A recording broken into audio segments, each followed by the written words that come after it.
అచ్చా అవునా సరే నువ్వెందుకు ఇలా ఒంటరిగా కూర్చున్నావు? ఆ, ఈ చుక్కలతో నా చిక్కులు చెప్పుకుందామని ప్రశాంతంగా వచ్చి కూర్చున్నా. చుక్కలతో తమని టెలికాన్ఫరెన్స్ అయిపోతే తొందరగా కిందికి రా, స్వేచ్ఛ ఒక్కతే ఉంది. హ్మ్.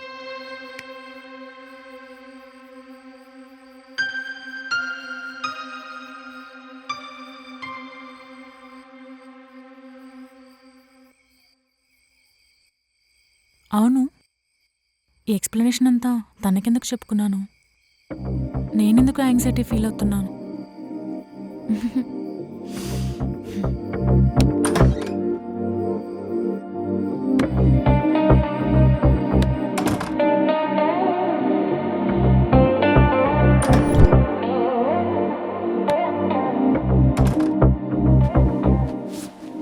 మా మేనేజర్ కాల్ చేశాడు.